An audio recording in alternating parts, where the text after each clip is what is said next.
Sejam bem-vindos ao HFC Cast. Eu sou a Mônica Camolese, sou jornalista e hoje nós vamos falar sobre gestação, gravidez, o sonho de muitas mulheres, porém também o medo de muitas também. É o medo do desconhecido, né? Principalmente as mamães de primeira viagem. Por isso, hoje, nós estamos recebendo a doutora Arielle Henke, ela que é ginecologista e também obstetra, que vai tirar, sanar todas as nossas dúvidas, né, doutora? Sim. Seja bem-vinda. Obrigada. O prazer é meu. Agora, você imagina a Mônica que hoje vai, assim, esclarecer muitas dúvidas, porque eu não sou mamãe ainda e tenho sonho de ser. Então, tá na hora de tirar as dúvidas. Agora, a questão de dúvida, doutora, principalmente para mamãe de primeira viagem, para aquela mamãe que quer engravidar, são muitas. Eu sempre costumo dizer que quando uma mulher decide, né, quero ser mamãe, ela tem que já de cara já procurar o ginecologista para assistência. Porque o que eu vejo muito é que as mamães já chegam gestante para o médico. Engravidou, aí procura o médico para fazer o pré-natal, que é o ideal. Mas É necessário, né? É necessário. Só que o ideal é que ela vá antes fazer esse planejamento. Porque existem muitas doenças, existem muitas comorbidades que a gente fala que pode ser diagnosticado antes da gestação. Inclusive algum déficit de vitaminas, né? Que aí, quando você já fica gestante, eu falo que é a corrida contra o tempo. Você já está gestante, aí você já entrou em insuficiência de alguma vitamina na gestação, você não dá tempo, às vezes, de repor, porque o neném cresce 24 horas. Ele não fica esperando. Então, é uma corrida contra o tempo. E o ideal é sempre que a mulher, quando ela decida, quero ficar grávida, esse é o momento, já procura o médico antes, já faz os exames, já repõe as vitaminas antes. Não quer dizer que durante a gente não possa fazer isso. Mas é uma... O ideal é esse antes. planejamento. Isso. E quanto tempo antes, assim, né, que a mulher deve procurar um médico? Eu sempre falo, geralmente, as pacientes vão no médico uma vez ao ano fazer as rotinas. Isso. Mas, pelo menos, assim, mínimo uns 3 meses antes. 4, 3 meses antes. Para dar tempo de começar a tomar as vitaminas, né? Fazer os exames, pelo menos. E geralmente quando se fala em insuficiência de alguma vitamina na mulher, geralmente é o quê, doutora? Que geralmente mais acontece, assim, que a mulher tem que ficar atenta? Assim, quando a gente fica gestante, por exemplo, a gente sabe que tem que tomar as vitaminas para gestante, certo? Só que existem alguns déficits, quando falta alguma vitamina para uma mulher, está relacionado com algumas complicações. Por exemplo, abortamento. Eu já vi paciente que chegou com aquela pilha de exames e eu não consegui, já perdi vários e toda aquela história. Aí você investiga a paciente e era falta de vitamina D. Uma coisa simples, que é só tomar uma vitamina e tomar um sol. Então, existem algumas faltas de vitaminas que está relacionado com abortamento. Então complica a história, né? Pode perder Pode. essa gestação por conta de falta dessas vitaminas. Sim. Então, o ideal é você fazer esse acompanhamento antes, para você, se estiver faltando alguma, você já começa a tomar essas vitaminas antes, né? Então, eu tô no caminho certo, hein, doutora? Tá tomando sua vitamina. Já procurei. Isso. Já procurei a médica para fazer os exames. E quando a gente fala em gestação, a gente pensa logo na mulher. Sim. Mas o homem, ele também deve procurar? Sim. Eu acho que é importante essa pergunta, porque a gente foca só na mulher, que é ela que vai gerar. Sim. Mas e o homem, né? Nesse planejamento. É importante também, doutora? É muito importante, porque assim, a mulher vai ter toda a parte de gestar e, né, levar a gestação ali na barriga. Só que o homem, além de também ter que fazer alguns exames no início, junto com a mulher, ele também tem que tomar algumas precauções. Por exemplo, até de tomar algumas vacinas. Então, é ideal que o homem também vá, se possível, pelo menos na primeira ali, consulta, ou nessa consulta pré-gestação, para ele saber o que ele tem que fazer, quais exames ele tem que fazer também. Não quer dizer que também, durante a gestação, ele não possa fazer os exames. Pela parte de laboratório e doenças, mas também pelo emocional, né? A gente sabe que se os dois juntos ali em pró aquela gestação, vai bem, né? A paciente fica mais acolhida, porque pode ser o médico mais acolhedor do mundo. Nada como um familiar, o acompanhante, que pega na mão dela e vai junto, vencendo todos os probleminhas, etapas do pré-natal, né? Essa parceria faz toda a diferença. Toda a diferença. Numa gestação. Nossa, com certeza. Mais ainda no trabalho de parto. Eu imagino. Então, aí, ficar ali dando aquele apoio, né? Tem que ser alguém... Eu falo que geralmente tem que ser alguém firme, né? E que, a ponto de ver a mulher passando por algum sofrimento, vamos dizer, a dor do parto, que é uma dor muito forte, ele consiga lidar com a situação sem perder o juízo. Porque a gente já viu as duas situações. Às vezes a mulher Bem. tá bem, tá segurando a onda ali da dor fortuna e ainda tá socorrendo o marido. Aí quem vai querer desmaiar é o marido. Aí o marido quer desmaiar, o marido quer ficar bravo e tem paciente que até, ó, sai que você tá me atrapalhando. E o ideal é ele ajudar. Então, e a partir do momento que ele passa a conhecer, a acompanhar, né, Ele essa aprende. gestação, ele vai aprendendo, vai ficando mais familiarizado com essa nova posição, né, Exato. agora de pai. Agora, quando a gente diz a posição de mãe, é uma super mudança e talvez a maior mudança na vida de uma mulher, não é, Sim. doutora? Eu costumo falar assim que na vida da mulher, ela tem 3 viradas de chave, falando das etapas que ela vive. Eu costumo falar que a primeira virada de chave é o casamento, quando ela tem a primeira relação. Por quê? Essa virada de chave pode ter consequências emocionais pelo resto da vida. Então, a primeira virada de chave é a parte matrimonial ali, mais falando da parte de consensão sexual. A segunda virada de chave é a maternidade. E a terceira virada de chave é a menopausa. São as 3 coisas que podem fazer com que essa pessoa leve aí traumas, consequências para o resto da vida. Inclusive, por exemplo, se ali teve uma consensão sexual não difícil, até para gestar depois fica complicado, e tudo isso vai levando as consequências. São os reflexos que vão ficando. Isso. Aí leva pra vida. Aí leva para a vida. Aí é todo um tratamento, né? Emocional, fisiológico, né? Questão de dor também. Então, a maternidade é uma delas. Então, para estar gestante, eu acho que é muito interessante que a paciente se prepare. Não só com a parte médica, mas com a parte emocional também, né? Tem que andar juntos. Tem que andar junto. Tem que andar Tanto junto. essa questão da saúde, né? Isso. Física, do bebê e Física. tudo mais, mas o psicológico Tem que para tá. encarar essas mudanças, porque o que a gente vê é na maioria das vezes, a mãe ali, né, sendo mimada, né, com o bebê na barriga. Sim. E quando esse bebê nasce, a Acabou. mãe fica ali. De escanteio. De escanteio. Eu até vi um meme esses dias, doutora, que era a mãe amamentando, todo mundo ali olhando pro bebê, e a mãe dela trazendo um copo d'água para ela. Sim. Porque ninguém lembra, né? Da mãe. Da mãe. Exato. Mas isso é muito claro na hora do parto, principalmente. Nasce o neném, certo? Tem que ir lá aos cuidados da pediatra. O pai vai junto, né? A rotina de acompanhar. E acabou, ele não volta nunca mais. A mulher fica lá. Claro, recebendo os cuidados, mas por quê? É tanta mudança em minutos, né? Tava na barriga, não tá no colo. E aí, a pessoa fica ali naquele impacto. E aí, começa desde do acompanhante, o familiar, até a rede de apoio. Tudo é o neném. Então, a mãe, ela precisa, sim, desse cuidado. E eu acho que, por isso que é importante ela procurar um médico que ela consiga fazer o acompanhamento do começo ao fim. Tem muito pinga-pinga. Mas tem muito pinga-pinga, eu falo, porque as pacientes mesmo, as minhas pacientes eu falo, ó, todo mundo estuda. Não tem essa de paciente, eu não sei o que o médico do pré-natal mandou falar. Falei, você tem que perguntar. Se você está fazendo um pré-natal com um médico e você, olha, doutor, a consulta é para isso. Já faz a listinha. As dúvidas. O que eu posso tomar, o que eu não posso tomar, eu posso fazer isso, posso fazer aquilo. Claro que, ao decorrer do tempo, aparecem outras dúvidas. Mas não pode ser essa gestante perdida. Aí, quando fica gestante perdida, no final das contas, por exemplo, a gente falou agora aqui da rede de apoio de final. Ela continua perdida. Nasce o neném, porque o médico não tem um médico que se preocupou e fala, 7 dias quero te ver de volta.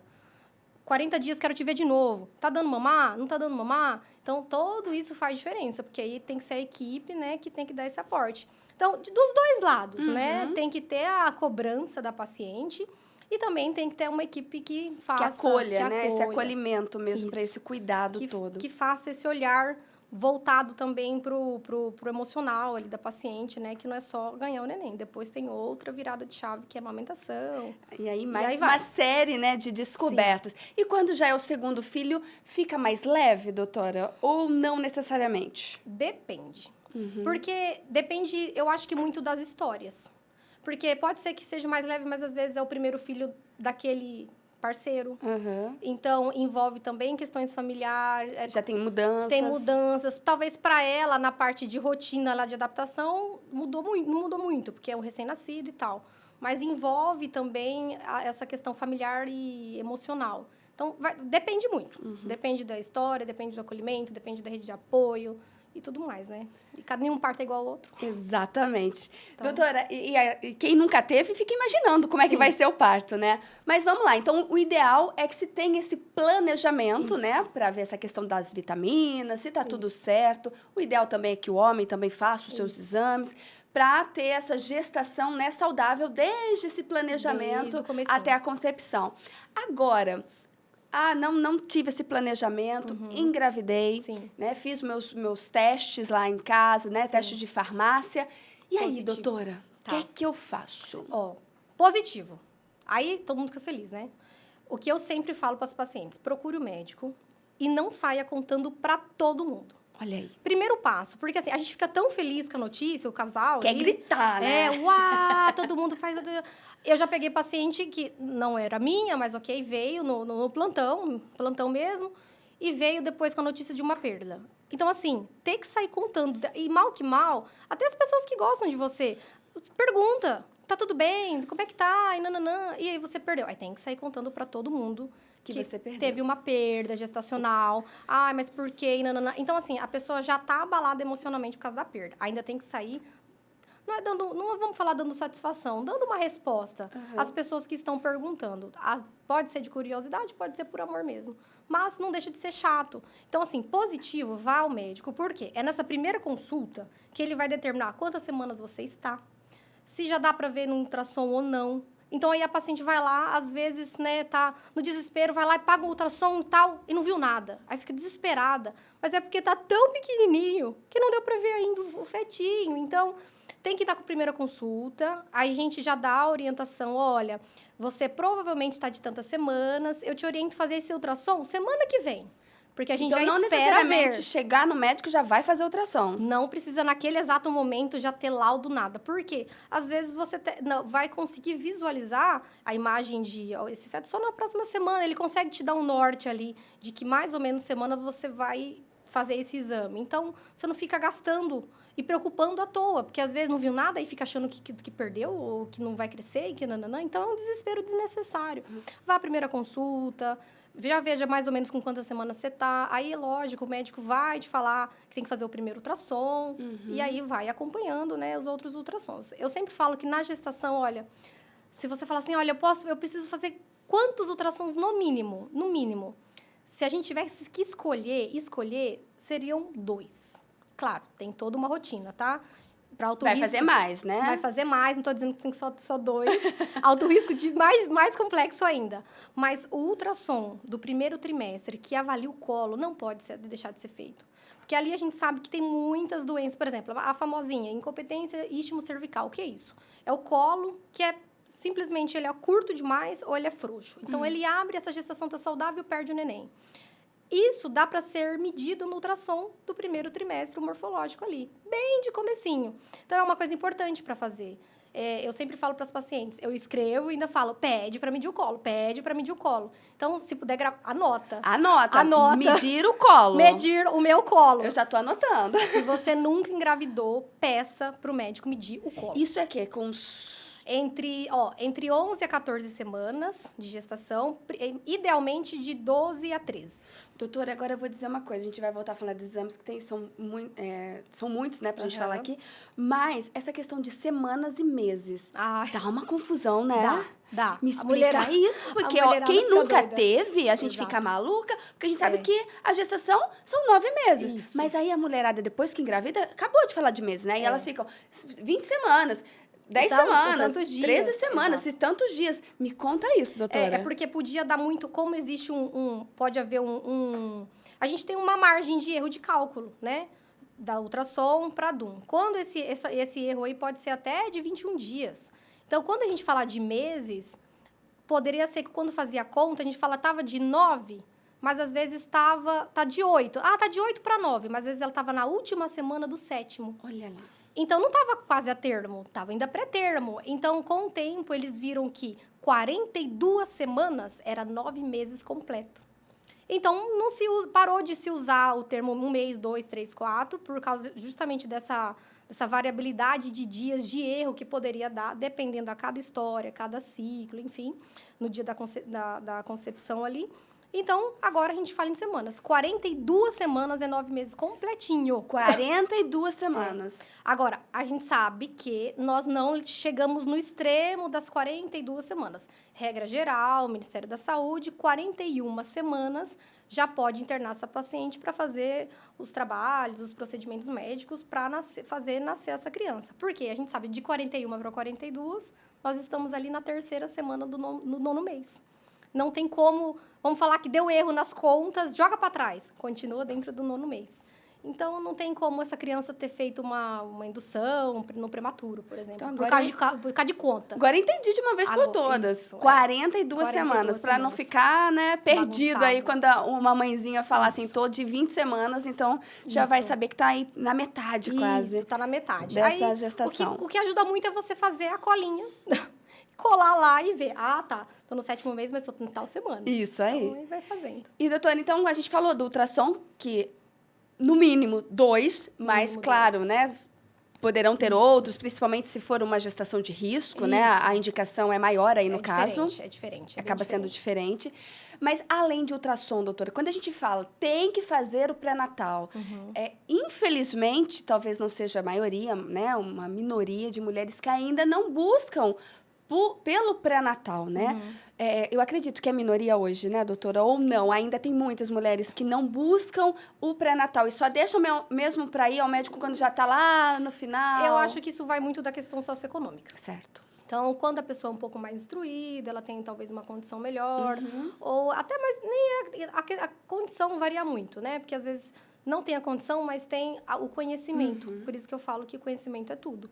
Então, ela procura ir, né? Vai nos médicos, faz as consultas certinhas. Mas eu já peguei muita paciente, assim, atualmente, que não faz e chega já no final. Então, isso vai muito da questão cultural também, né? Então, vamos lá. Por que o pré-natal? Por que é tão importante quando a gente fala em fazer o pré-natal, doutora? Porque, é nesses 9 meses que a gente vai determinar algumas...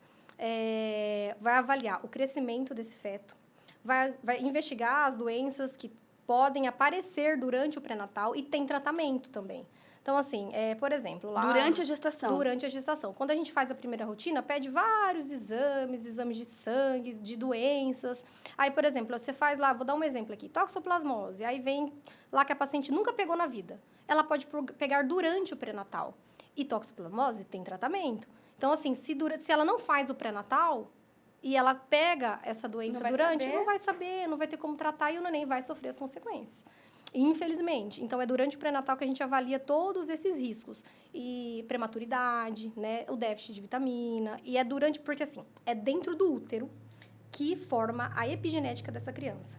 Se dentro do útero essa criança sofreu, vamos dizer assim, uma exposição excessiva à glicose. Então, ela provavelmente terá diabetes quando ela for um adulto.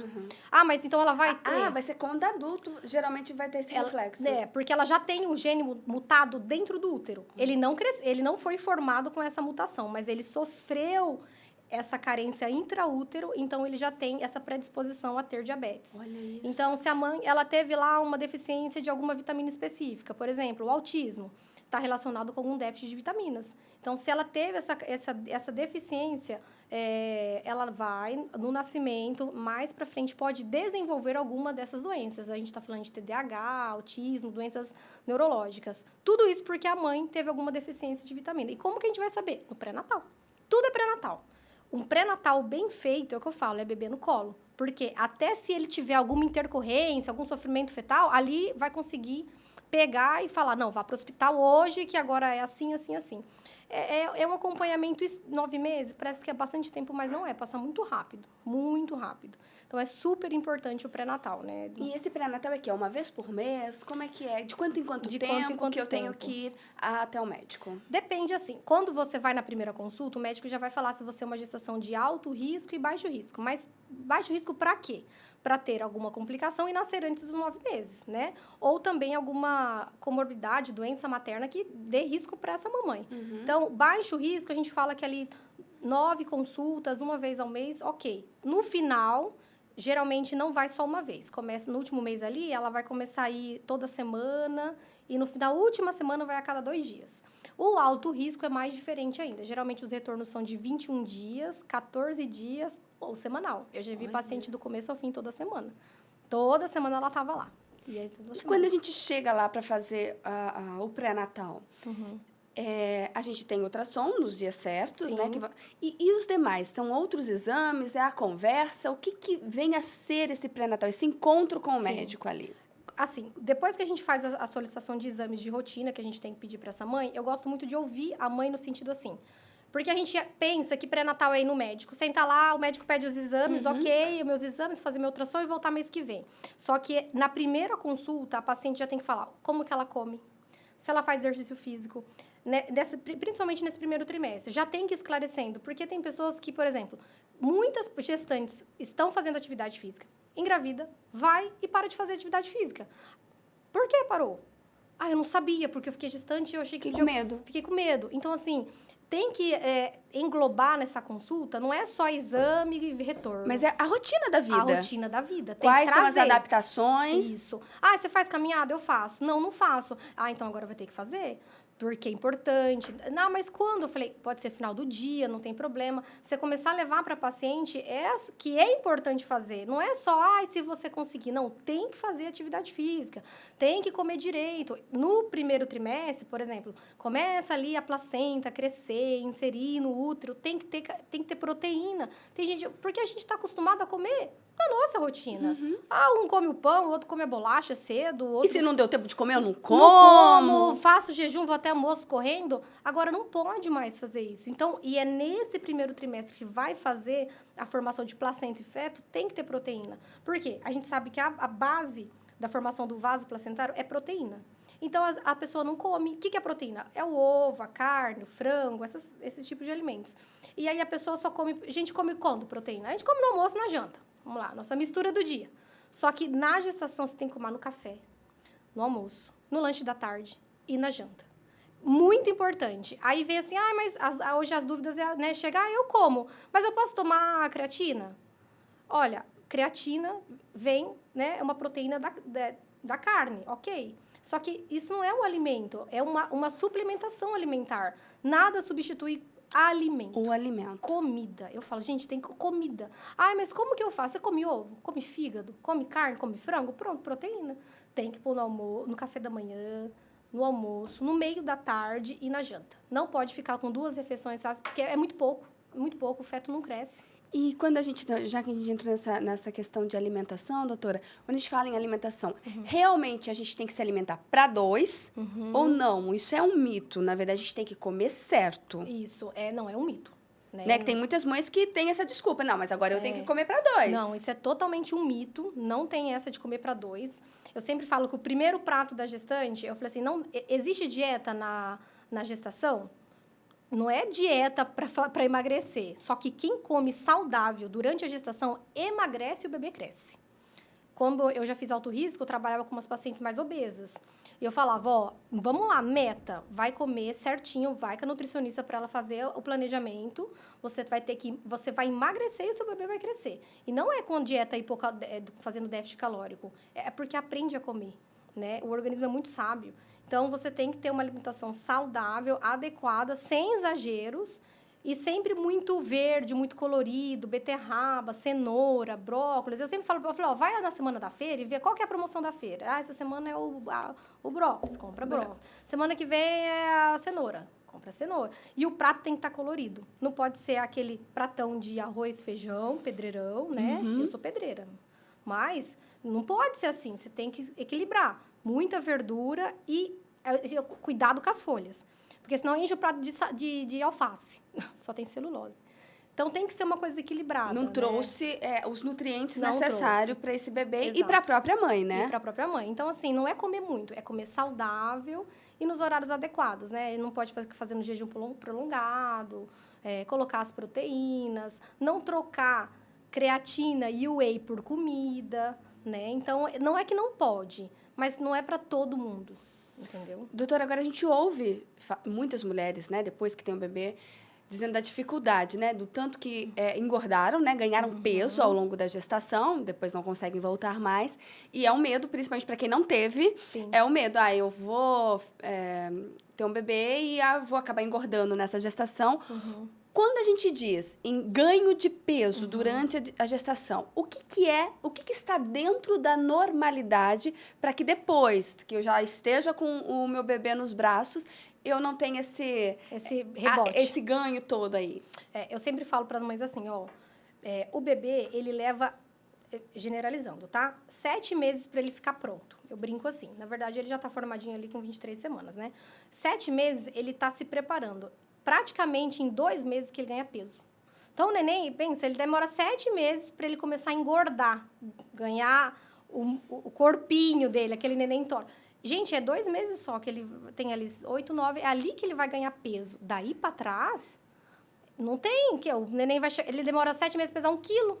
7 meses para 1 quilo? Aproximadamente, ele para ganhar aquele 1,5 kg, ali para frente que ele vai engordar 2, 3 e vai chegar no peso adequado. Mas, daí para trás, se você ganhar peso, é a mãe que está comendo muito. Porque o neném, se ele está dentro da curva de crescimento, e o pré-natal, sempre volta para o pré-natal, né? Se ele está indo dentro da curva de crescimento, a mãe não tem porque ficar engordando 1, 2, 3, 4, 5 quilos a mais. Ganhou ali 5, 6, 7 quilos... Quanto mais quilos, pior é. Por quê? A obesidade na gestação e mesmo o ganho de peso, a gente sabe que leva a predisposição a outras doenças. Hipertensão gestacional, diabetes gestacional. Então, assim, a gente tem que segurar um pouco a boca, sabe? Então, a média, assim, de um ganho... Vamos generalizar, tá? Vamos colocar aí 5 quilos, 6 quilos. Na gestação. 3 de neném. Vamos colocar, vou falar de um neném de 3 quilos, vai. Geralmente 3,5. É a média, uns 3,5? 3,5. 3 de neném, vamos colocar aí 2 litros entre sangue, placenta e tudo, 3, 4, 5. 6, 7, materno, 2, 3 quilos materno. Para que ganhar 5, 6, 7, 10 quilos a mãe?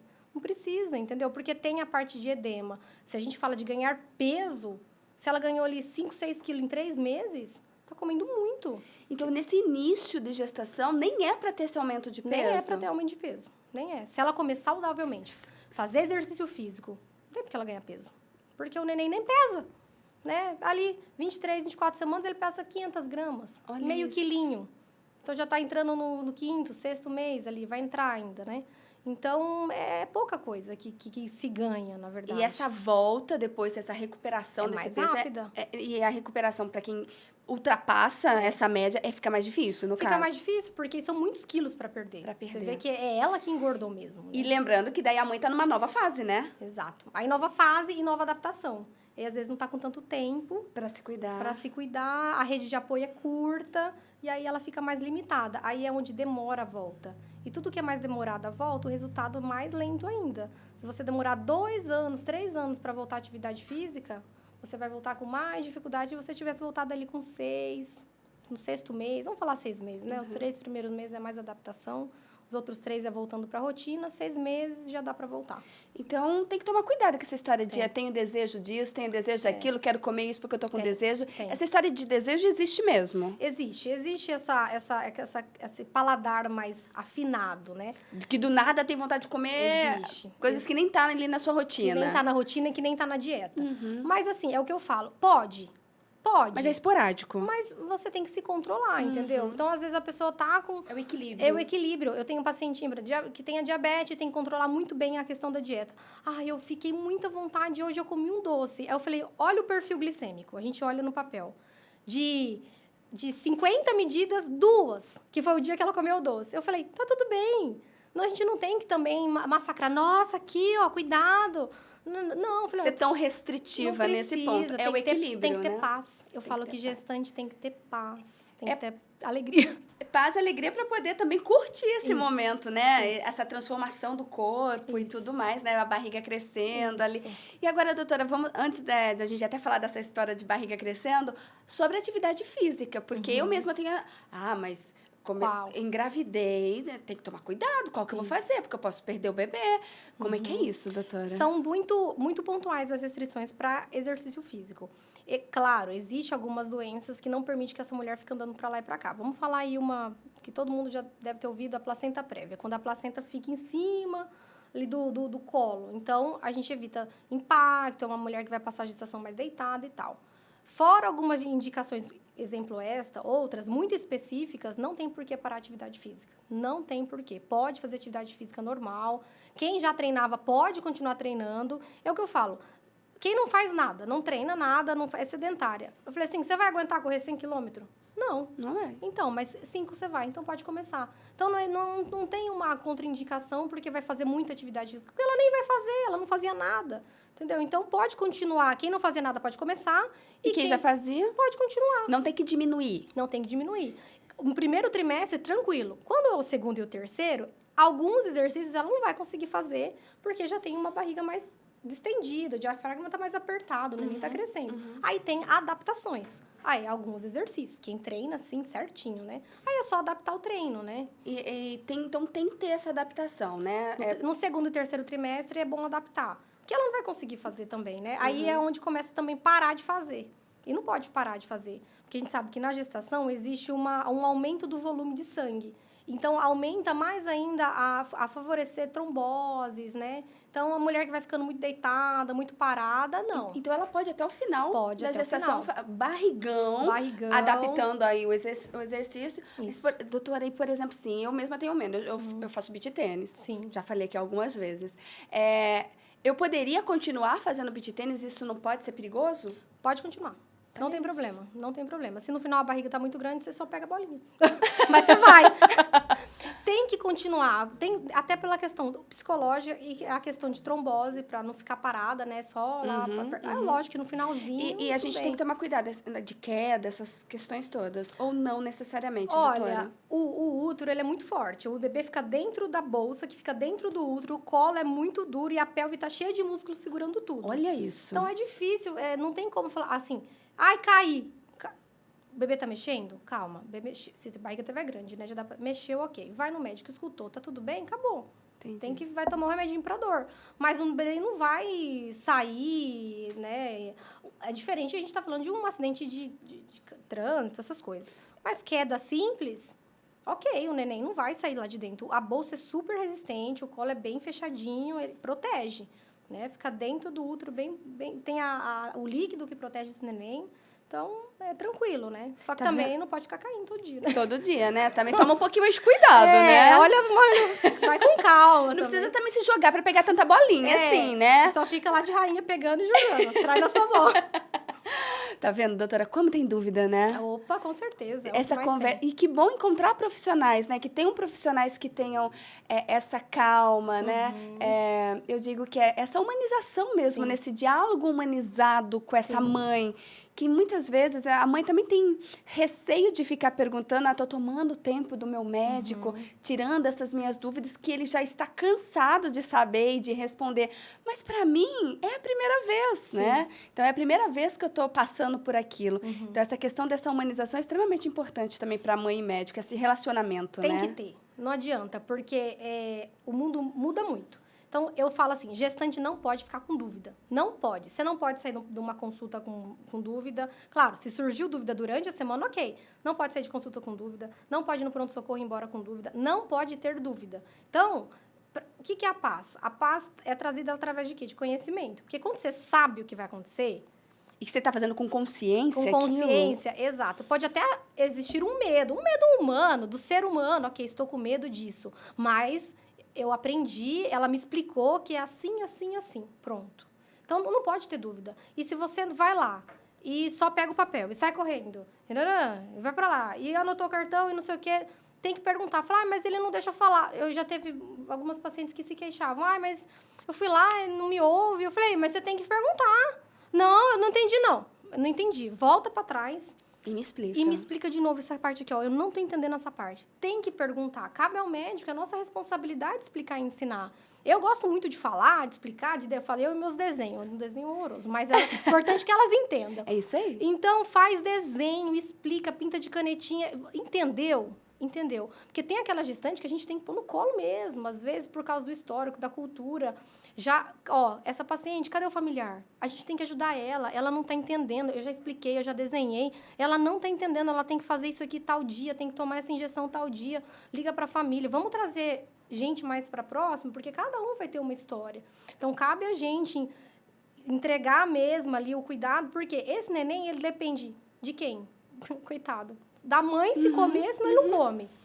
Da gente pedir os exames e dela fazer. Senão não vai fazer. Ele é um ser totalmente, eu falo, que dependente. Ainda nasceu, ainda grita, assiste fome e chora. Tadinho. Mas dentro da barriga? Não tem como, Não tem como. Então, a gente tem que abraçar, tem que gostar, tem que explicar. E a mãe também tem que perguntar se ela não entende. Não tem essa de ir embora, fiquei com vergonha. Negativo. Desculpa, eu não entendi nada. Volta lá, põe tudo na mesa, começa de novo. Escreve para mim, anota para mim. Cada um tem uma dificuldade. E aí a gente tem que adaptar, né? A cada paciente, cada história. E assim vai. E, doutora, ao longo dessa gestação, né? A gente está dizendo agora, assim, né, de uma gravidez normal, né? Eu sei que tem as intercorrências, tem gravidez de risco, que são individualizado, né, esse atendimento para cada uma. Mas, no geral, é uma gestação normal, é uma gestação baixo risco. Além desses exames, né, que o médico vai solicitar, ultrassom, tem medicamentos também que geralmente essas mães têm que tomar, injeções também de complemento. Alguma coisa. Isso. Assim, fora as vitaminas, que é super importante, porque a gente sabe que não é suficiente aquilo que a gente vai só se alimentar e que a gente tem no corpo durante 9 meses, não dá. Então, tem que tomar a vitamina de gestante. A vitamina de gestante, ela pode ser comprada na farmácia, existem inúmeras marcas de vitaminas, ou a médica pode fazer essa suplementação para você. Pronto. Depois das vitaminas, se a gente falar assim de mãezinha que tem tipagem O negativo, por exemplo, quem tem o sangue, né, O negativo, existem algumas... A gente tem que fazer injeção de profilaxia para incompatibilidade. Como que é isso? A gente não sabe qual é a tipagem do bebê que está dentro da barriga, que tipo de sangue ele vai ser. Então, ela tem que tomar injeção, por exemplo, com 28 semanas. Não pode perder essa data importante. Então, ela tem que tomar essa injeçãozinha. Se a gente está falando de paciente que tem pressão alta, tá, e o ultrassom morfológico lá, que eu falei que é importante, porque lá, se avaliar o risco de pré-eclâmpsia, que é quando sobe a pressão na gestação, ela tem que começar a tomar aspirina e carbonato de cálcio. Pego muita paciente que não está tomando, tá tomando remédio para pressão e não está tomando aspirina e carbonato de cálcio. A aspirina é o AS infantil. AS infantil, pega no postinho, é uma coisa muito simples. Mas já foi evidenciado que esses remédios ajudam essa paciente a não ter o desenvolvimento da doença no final, é uma profilaxia, então... preventivo, vamos dizer assim. Então, é importante tomar o AS, o cálcio. Mas é só para quem tem pressão alta? Não, a gente sabe que a gente fala idade materna avançada. Maior de 35 fala que é avançada. Mas a gente tem que controlar, porque assim, se tem 39, 38, 40, 41, 42, tem que tomar carbonato de cálcio e aspirina. Então, são coisas muito individualizadas, vai depender de cada história. Então, não pode perder o tempo da injeção da tipagem, tem que tomar o cálcio, quem toma, tem que fazer os controles. Isso é uma coisa que aí depende muito da paciente. Se não faz os controles, como é que a gente vai mexer no remédio, né?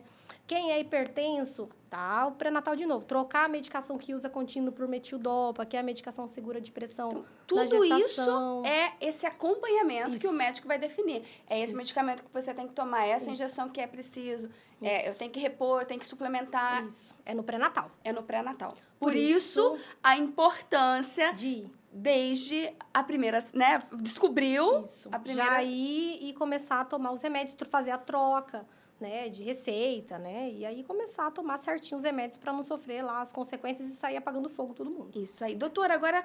Me falou agora da idade, né? Tem 38, tem 39, 37, tem 40.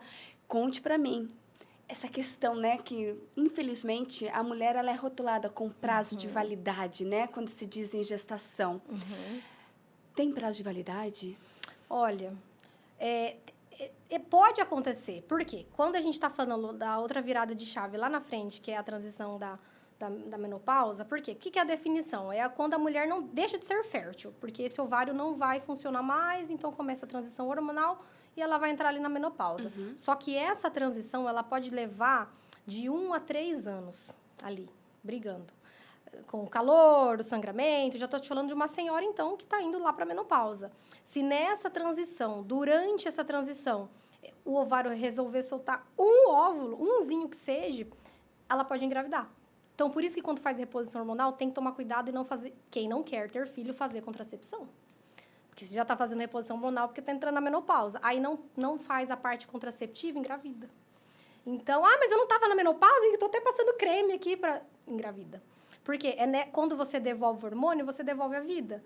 Então, aí esse ovário ele pode estimular ali e soltar mais um óvulo. Aí pode engravidar. Uhum. Então, tem que tomar cuidado. É menos provável, quanto mais a idade passa, menos provável de gestar. Mas existe gestações naturais, né? A gente vê, 50. Eu já fiz um parto de uma senhora de 49 anos, cesárea, bem laqueada, dos dois lados, longe, um ovário aqui, natural. Os filhos tudo grande, casado. Um bebê, natural. Casada, 30 anos, 40 anos, enfim. Um bebê natural. Eu falei, nossa, gente, 50 anos. Eu falei, mas a senhora sangrava? Ainda, já tava com uns calor, minha filha. Já achou que tava na menopausa? Tava entrando na menopausa, um folículo foi e engravidou. Aí eu falei, nossa, será que a gente fica, antes de fazer a cirurgia, inclusive foi na época da residência, eu falava, nossa, será que a trompa, sei lá, a gente fica imaginando, foi perto. Como é que foi? Muito bem laqueada, espaço não tinha. Milagre. Só sei que o neném tava lá e nós... E nasceu. E nasceu. E quando a gente diz uma mulher que engravida aí aos seus 40, 42 anos, é diferente essa gestação ou ela pode ser também uma gestação de baixo risco ou não? Ela já é de alto risco? É por causa da idade. Uhum. É porque é a definição teórica, né? A partir de 35 anos, é gestação de alto risco. Por causa da idade, então já tem que começar a tratar ela como alto risco. Mas pode ser uma mulher muito saudável. E pode ser uma gestação tão tranquila quanto aquelas que as que estão abaixo da idade de 35 anos. Mas a gente tem que ficar meio de olho. Então, tem que trazer ela para alto risco por isso. Tudo no pré-natal. Porque pode ser que na primeira consulta não tenha nada, primeiro semestre tenha nada, aí faz os exames lá do segundo trimestre e vem uma diabetes gestacional. Pronto, já é alto risco. Então, vai depender da história. Ao longo da gestação, a gente ouve falar também de sangramentos. Podem acontecer esses sangramentos? O que vem a ser, doutora? Porque assim, quando a gente sabe que o colo ele fica muito delicado por questão hormonal. Às vezes, uma relação sexual um pouco mais animada pode ter um sangramento de colo, porque ele está bem sensível. Só de relou ali pode acontecer um sangramento. Isso que a gente está falando de quem não tem nenhuma doença de colo, né? Mas sangramento tipo menstruação não é normal. Borra de café escurinho, tem que ir ao médico, né? Claro, sempre vai ter que... Sangramento tem que ir ao médico. Mas sangramento de menstruação, você tem que voar pro médico. Eu falo a diferença assim, Levantou, fez um xixizinho, ok, vou pro meu trabalho, tem uma sujeirinha aqui, um sanguinho, sujou o papel. É claro que você vai ter que ir no médico, mas você pode pegar o seu carro, ir devagar, ir lá na consulta do pronto-socorro, do seu médico, ligar, ok. O sangramento de menstruação é hospital. Por quê? Se for no primeiro trimestre, a gente pensa que o colo está abrindo. Então, aí a gente pensa em abortamento. Não tem como a gente saber se não for lá no médico examinar. Ok, então... E se for rápido, pode reverter, doutora? Alguma coisa? Se o colo abriu. É muito difícil. É muito difícil. Às vezes tem um sangramentão, sangra, mas o colo está fechado. Ok. Agora, segundo e terceiro trimestre, sangou de menstruação, voa. Larga tudo. Não esquece a carteirinha. Senão pode ser demorado, né? Só a carteirinha leva. Eu falo que a carteirinha tem que colar atrás do celular das mães, porque ninguém esquece o celular. Então, tem que colar atrás do celular a carteirinha. E aí, voa. Voa porque aí a gente pode pensar em sangramento placentário, né? Então, aí já é uma coisa mais grave. Então, aí tem que correr mesmo. Mas é uma coisa muito subjetiva, né? Porque a gente sabe que se sangrou um pouquinho vai assustar e vai ir mesmo ao médico, mas tem que ter esse cuidado, né? Agora, você falou de sangramento e eu lembrei de uma coisa que é bem importante também no primeiro trimestre, é quando, tipo, ainda vai fazer a consulta, só tem o positivo de farmácia, não deu tempo de agendar ainda o primeiro ultrassom, ou até já fez a primeira consulta, tá com o pedido e começa com uma dor abdominal muito forte. Aí, como ainda a gente não sabe se a gestação está dentro do útero, essa mãe não fez o primeiro ultrassom, ela pode estar sendo formada na tuba e ter rompido. Então, aí começa um sangramento interno, não sangra externamente. Tem sangramento vaginal, o sangramento é dentro da barriga. Essa mulher pode chocar e pode ir a óbito porque ela não conseguiu chegar a tempo num serviço de saúde para ser operada. Isso é no início? No início de tudo. Então, assim, estou gestante, ok. Não consegui ainda no médico, vou marcar minha consulta daqui 2 semanas, começou uma dor abdominal intensa, voa para o hospital. Tem que ir para emergência. Tem que ir para emergência ver como é que tá, porque pode ser uma gestação ectópica. Ectópica quer dizer fora do lugar, né? Então, esse sintoma, essa dor é tipo uma cólica? Tipo uma cólica intensa, forte, né? E começa a sangrar, a pessoa começa a ficar pálida, sudorese.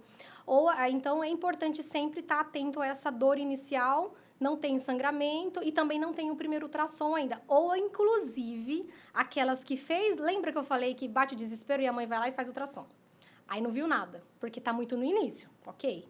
Aí, nesse intervalo de fazer o segundo, para ver se vai ser dentro do útero, a gestação está sendo formada na trompa, está crescendo. Aí rompe, dor intensa, mesma história. Ah, mas eu tinha ultrassom aqui, não tinha visto nada, estava no início. Mas é porque não é que não tinha visto nada, não estava dentro do útero, estava se formando na trompa, mas ainda também era muito pequenininho.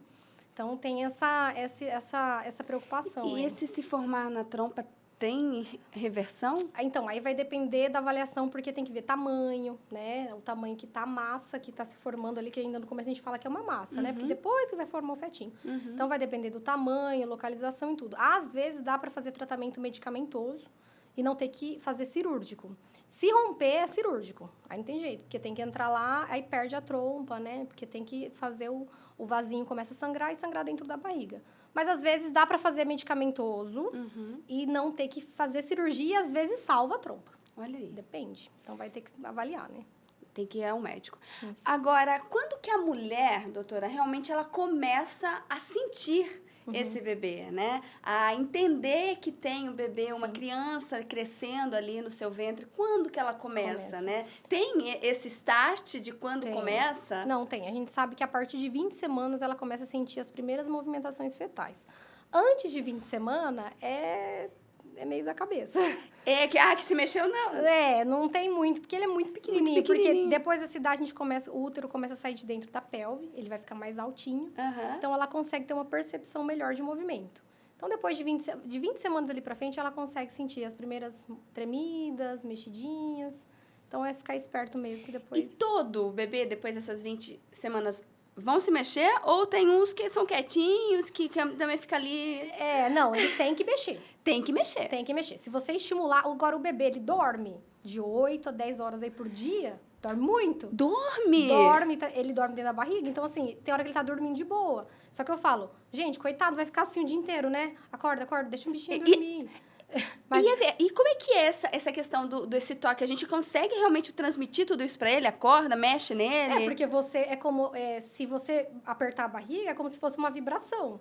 Ele tá vivo, então ele vai sentir a vibração do útero e vai mexer. Então, a voz, né? Consegue também identificar a voz. Você tem que falar com o bebê, mexeu, ok. Agora, ele mexeu, te respondeu. Você tá ali, daquele 10 minutos, quero que ele mexa de novo. Não, tadinho, deixa o neném dormir. Coitado. Deixa o bebê descansar. Agora Sabe que tem uma vida longa pela frente aí de muito trabalho. Agora eu falo, quantas vezes você tem que ficar fazendo, a gente chama de mobilograma, ficar estimulando para ver se está mexendo. Geralmente, quando é uma gestação de alto risco, começou uma insulina, algum remédio, eu sempre falo, neném mexe, parâmetro geral, tá? Neném, a cada 3 horas você tem que dar uma mexida.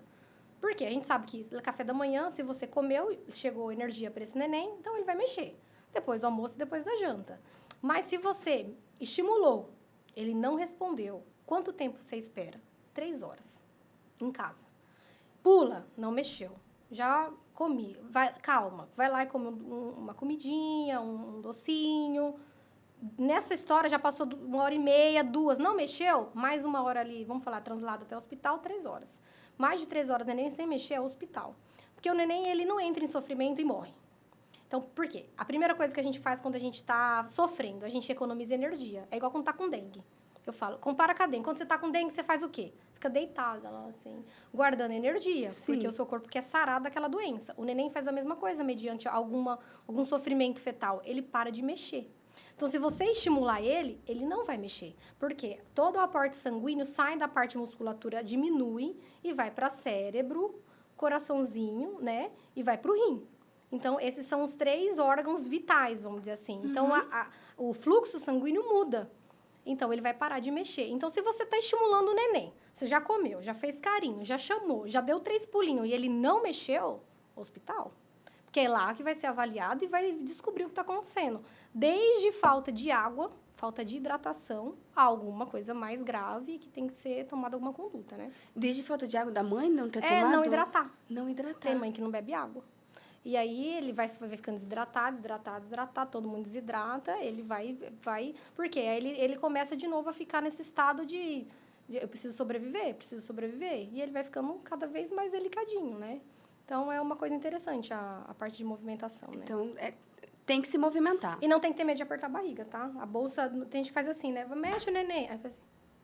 Não, gente, aperta a barriga, tem que apertar, porque tem a pele, tem a gordurinha, né? Que aí varia de mamãe pra mamãe. Tem o útero, tem a bolsa e tem a água. Se você fazer assim... Não vai nem sentir. Oxe, não vai nem chegar no neném. Aí vai continuar dormindo. Aí vai continuar dormindo, porque às vezes ele tá dormindo. E essa história de conversar, estimular o bebê na conversa, do Sim. ouvir a voz da mãe, do pai, da família ali, é importante, doutora? É porque ele reconhece, né? Ele reconhece e isso faz toda a diferença. Porque se não adaptar... Porque quando ele nasce, ele acha que ele ainda está intraútero, né? Ele tem um processo ali para ele entender que ele nasceu.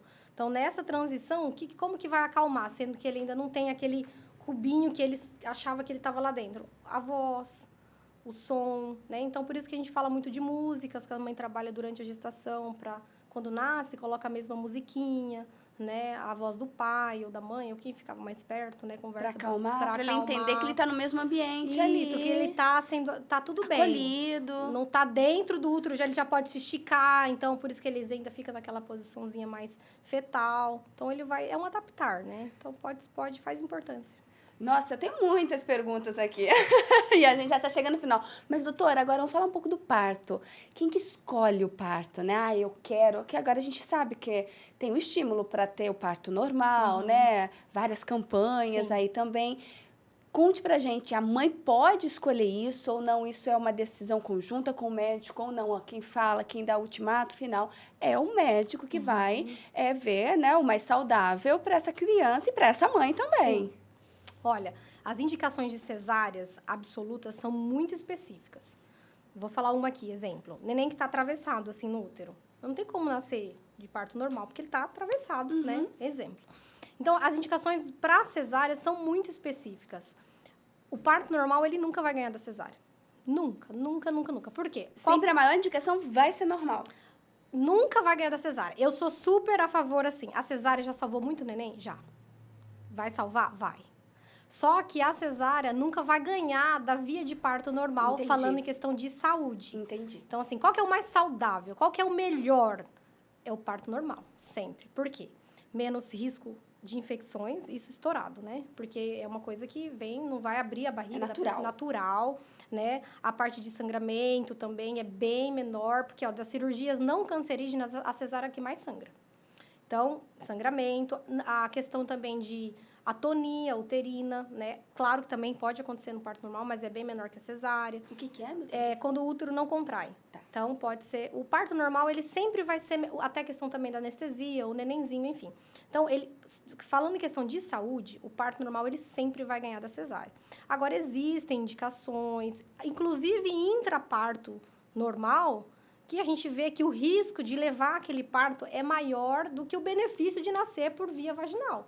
Aí é indicado uma cesariana, porque o risco foi maior. Eu sempre falo que como que a gente sabe que que não está indo bem? O coração do neném, ele fala como? No batimento. Porque o coração é o que vai determinar se esse parto está indo bem ou não. Por isso que a ausculta, ela tem que ser efetiva, o tempo todo, né? Então, durante um trabalho de parto, se tiver alguma indicação de cesárea, ok, mas que ela seja real. O que a gente vê muito é os dois mundos. É levar o parto a ferro e fogo. Eu vou falar geral, tá? Não é de nenhum hospital específico, trabalho em vários, não tem nada a ver com isso. Do que eu já vivi. Ou levar o parto normal a ferro e fogo, ou indicar a cesárea antes do tempo determinado para tal. Por exemplo, você falou, a mãe pode escolher? Ok, a gente sabe que agora tem a lei que fala que a mãe, por desejo materno, ela tem direito a escolher quando ela estiver no termo, em trabalho de parto. O que é no termo? 39 semanas mínimo. Então, de 39 semanas para frente, pode ser realizado esse agendamento de acordo às normas de cada serviço. Tem serviço que agenda com 39, tem serviço que agenda com 40. Eletiva, a pedido materno, põe na agendinha, vai lá e faz a cesárea. Só que, assim, o que eu vejo muito também... Nossa, acho que a mãe começa com as dores, o colo tá fechado. Ah, não vai nascer, vamos fazer logo. A gente sabe que antes, pródromo, a gente falava, até 3 dias. Agora não tem mais isso. Pródromos, o que é o pródromo? Quando começa as dores de treinamento. Pode durar uma semana, mais, 10 dias. Então, assim, é uma coisa que tem que ser bem avaliado, né? O parto normal é mais saudável, o parto cesárea salva muita paciente, salva muito neném, só que também tem seus riscos. E o pós também, né? Com Eu me certeza. lembro, doutora, como jornalista, já gravei, né, partos para fazer reportagem. Eu me lembro uma vez que nós gravamos um parto normal. E eu confesso que o momento em que a mãe entra no trabalho de parto normal, e claro, isso não é uma regra, cada mãe reage de um jeito. Tem mães que dizem que, né, nem sofreu tanto, outras não, que foi uma dor que não tem explicação. E nesse caso, foi uma dor que não tinha explicação, porque a gente viu, né, a mãe ali, né, como é que ela ficou. Tanto que ela pediu, no momento, ela falou assim, eu preciso que seja cesárea. Ela pediu, né, no momento de desespero, mas não, tudo estava correndo bem e nasceu de parto normal. Enquanto a criança, como a doutora explicou, que foi lá com o pai para fazer todo aquele acompanhamento, né, a medição e tudo mais, pesagem, a mãe foi pro quarto, tomou um banho e andou. A gente encontrou ela no corredor. Andando. É porque é muito fisiológico, né? É a natureza, né? É assim. Tanto que eu falo que a minha emoção de ser ginecologista foi isso. Foi a primeira semana da residência, eu fiz o parto e eu vi aquela mãe naquele corredor. Ela veio com o neném no colo, sabe? Andando, já tomou banho, ok? Era um corredor comprido. E ela veio com aquele nenenzinho numa força. Eu falei, gente, como que pode, né? Fiquei impactada. Falei, nossa, foi por isso que eu nasci. Esse negócio é muito legal. É muito. Então, assim, é muito fisiológico. Não tem como falar recuperação do pós de um parto. Quem já teve os dois, se você perguntar, ela vai falar parto normal. A dor é forte, é forte. Por isso que tem que ter apoio. Eu falo que para vencer o parto normal, eu acho que se alguma mulher não pediu cesárea por causa da dor no intraparto, pelo menos passou pela cabeça dela, com certeza. Porque é muita dor de verdade. Então, assim, o apoio da equipe faz toda a diferença. Aí vem que hoje já tem muita, né? Dolo, enfermeira obstetra, fisioterapeuta pélvica, tem muito formas de... multiprofissional, essa equipe toda, que dá para aliviar essa dor. Técnicas, né? Do intraparto, a bola, o chuveiro, para aliviar a dor dessa mulher. Então, isso ajuda muito a findar esse parto. Porque, assim, quando a dor aperta e já está quase nascendo, a mulher está cansada e ela vai pedir a cesárea por dor. Mas eu falo, dor não é indicação de cesárea. Agora, existem as indicações de cesárea intraparto, desde quando o risco da cesárea seja maior que continuar com aquele parto. Também não pode levar todo o parto a ferro a fogo. Assim como não dá para ficar indicando cesárea, porque, eu acho que agora... vou fazer hoje. Eu já ouvi muito assim, vou fazer agora. Não é assim. Tem que esperar o neném, pelo menos, dar um sinal de que ele quer nascer. Né? É a vontade dele, né? É a vontade dele, não é mais a nossa. Claro que existem os agendamentos, né? Aí respeitando... Cada serviço tem suas regras também. Doutora, e aí, pra gente finalizar, a mãe teve o bebê, né? Fez o pré-natal, que primeiro, fez o planejamento, fez o pré-natal, tudo certinho. Os remédios. Não teve dúvidas, não foi pra casa com dúvidas. Aí tem o bebê, aí vai pra casa. Certo. Aí toda a atenção voltada para esse bebê. Mas a mulher também precisa de atenção nesse momento, né? A amamentação, o cuidado com a saúde dela, a alimentação, isso tudo também é questão de ser ou não saudável, né, doutora? Isso, eu falo que nessa parte do puerpério ali imediato, existe justamente uma queda muito brusca aí dos hormônios, né? E vem muito associado à depressão pós-parto. Tem que tomar muito cuidado com essa fase. Então, tem que ter alguém, eu sempre falo, tem que ter alguém que possa dar assistência para o neném, claro, ajudar ela na transição, mas principalmente para dar assistência materna, né? O aleitamento é outra virada de chave ali, falando só de maternidade, é o aleitamento materno. Porque a questão a felicidade que libera os hormônios quando você está amamentando, e essa questão de pega, adaptação, se foi cesárea, está cortada, é muito complexo. Então, ter um profissional da amamentação faz toda a diferença. Porque daí uma semana é tudo ou nada. Porque aí, ou começa a desistir, ou vai até o final tudo certinho. E eu vejo muito essa troca. Quem ficou sozinho ali, não conseguiu amamentar.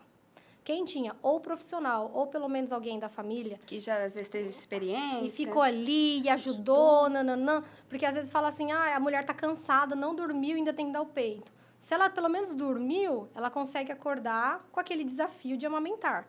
Agora a mulher tá 3, 4 noites sem dormir, tá toda cortada. O neném só chora, chora, chora, chora. Não sabem da rotina da criança.